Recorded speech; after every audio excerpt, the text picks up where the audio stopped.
Hello，大家好，我係 Marco。嚟緊好快7月咯。7月會做啲咩呢？就係放暑假。咁暑假會做啲咩呢？暑假就梗係要去旅行啦。咁去旅行通常我哋都要買定啲平安藥傍身嘅。咁對上我嘅暑假應該9年前。好 ，anyway， 咁今日咧我就同大家分享下我嘅平安藥包啦。咁希望都幫到大家咧。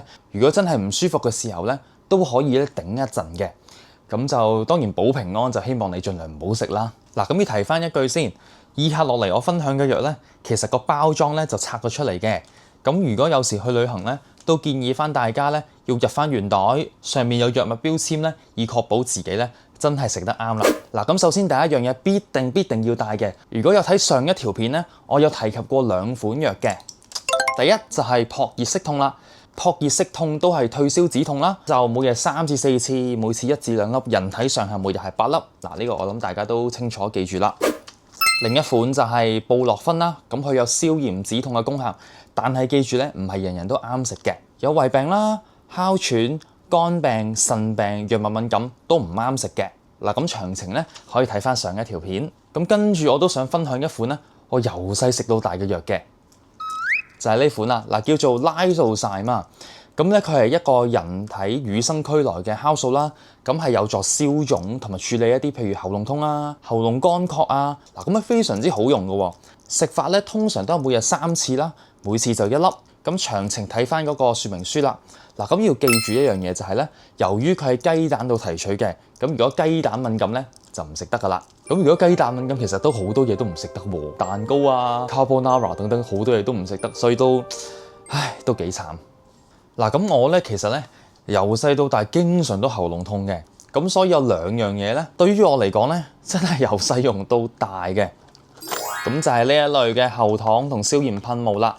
呢一個咧個成分叫做 benzidamine 啦，都係一種消炎止痛藥啦。咁但係用於局部嘅範圍，除咗消炎止痛之外咧，佢都有啲麻痹嘅功效嘅。呢隻新配方因為佢加埋一個麻痹嘅成分啦，咁所以咧就令到止痛效果更加理想啦。但係要記住啊，呢一款藥咧需要喺藥劑師駐場嘅社區藥房，咁藥劑師評估過啱你食咧先至可以買嘅。咁佢另一款咧就係一種消炎噴霧啦，都係同樣成分嘅，噴喺喉嚨嘅時候有種冰涼啦、消炎止痛嘅效果。如果有興趣都真係問一問藥劑師評估過嘅情況底下咧，咁就可以買到啦。咁另外我都會帶定嘅咧就係佢啦。呢個就係龍角散，佢個盒咧就係咁嘅樣嘅。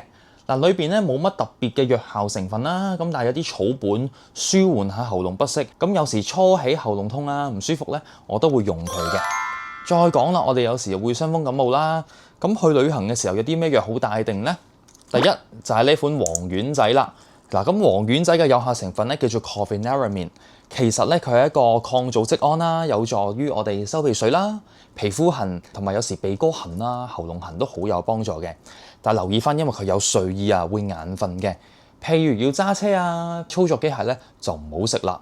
咁有時譬如去自駕遊嘅時候都唔應該食。都要提翻先。有一啲男士，譬如佢本身排尿困難啦，有前列問題咧，都唔適宜食嘅，因為佢本身咧會令到排尿咧更加困難。咁就千祈唔好飲酒啦，因為會加劇咗佢嘅睡意嘅。咁如果你話我唔想用一啲有睡意嘅藥啦，其實都有其他選擇嘅。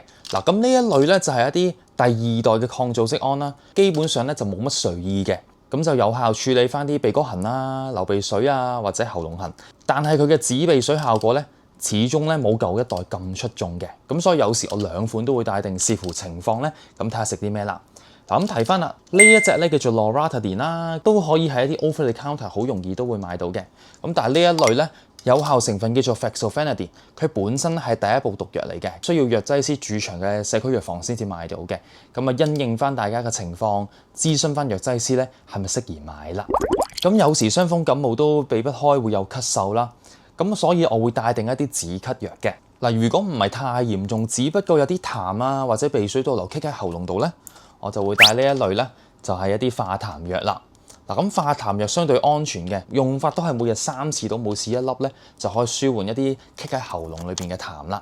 咁但係如果你話傷風感冒嘅咳嗽都犀利咧，我通常會帶定咳水嘅。呢款咳水咧，其實有幾隻成分啦，包括就係剛才提及過嘅一啲抗組織胺啦，可以收鼻水啊、鼻哥痕、喉嚨痕、鼻水倒流等等。咁另外咧，佢加埋啲化痰劑嘅，咁啊適合一啲本身傷風感冒、有咳嗽、有痰嘅朋友啦。嗱，咁佢咧都係有睡意嘅喎，咁所以如果要揸車咧，都係唔好食啦；要飲酒咧，都唔好食啦。當然啦，就最好唔好飲酒啦。咁咧我就都幾癲嘅。我會帶定1盒或者幾盒嘅快測棒啦。嗱，咁坊間有不同嘅牌子啦。咁我咧最近就買咗呢一款啦，咁就測翻啲主流嘅病毒啦，包括就係 Covid 啦、RSV、甲流、乙流，咁都 check 到噶啦。咁佢用法咧，我諗大家好熟噶啦，過往幾年咧都已經訓練有素啦。咁都係撩鼻啦，用佢個藥水咧滴喺嗰個測試棒度，基本上等15分鐘度咧就會有結果噶啦。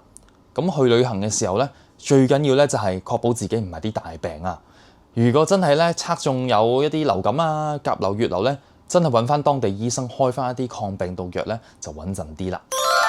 好啦，咁講完啲上呼吸道用嘅藥咧，我通常都會帶定一啲咧腸胃用嘅藥嘅。咁腸胃用嘅藥咧，離不開都係有啲胃痛啊、肚痛啊、止屙、止嘔等等嘅藥啦。咁我先講咗胃痛先。嗱，胃痛咧，我會帶2款藥嘅，咁包括就係呢2款啦。嗱，呢一款咧，咁個英文叫做 Antacid， 通常都有啲照睡食啊，好似粉筆咁嘅狀態。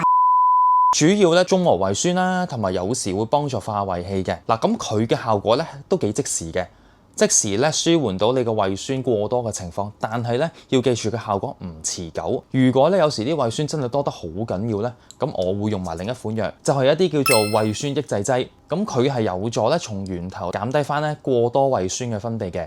咁但係留意翻咧，佢個效果唔係即時啦，但係相對比較持久。有時咧痛起上嚟咧，我2款都會一齊食嘅。呢個提供即時效果，而呢個咧就提供翻長遠嘅控制啦。呢一類咧 Antacid 咧其實都好容易買到嘅，都係 over the counter。但係通常啲胃酸抑制劑咧，如果要啲比較強力嘅咧，咁都要揾翻藥劑師因應翻你嘅情況咧，係去配翻俾你啦。咁有時肚痛咧，其實都會唔舒服啦，咁我都會帶定啲肚痛丸嘅。基本上咧佢都幾安全嘅，咁但係留意翻啦，佢都會有時影響啲視覺啊，睇嘢可能矇啲啊，所以如果揸車咧都唔好食佢啦。唔知有冇朋友咧都有啲暈船浪啊、暈機浪等等嘅情況咧？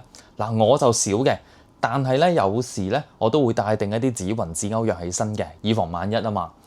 咁呢一隻咧都係通常我會帶住嘅，成分叫做大面 Hydronate 啦。佢有2個作用嘅，第一咧就係暈機浪、暈船浪咧，咁啊出發前咧半個鐘到要食定噶啦。譬如我8點半登機，唔係皇上嘅登機啊，咁咧就要8點鐘要食定噶啦。咁打定個底，減少翻一啲暈機浪嘅情況啦。咁另一個效果就真係止暈止嘔啦。咁有時真係唔好彩，譬如食錯嘢啊，咁食佢咧其實都有幫助嘅。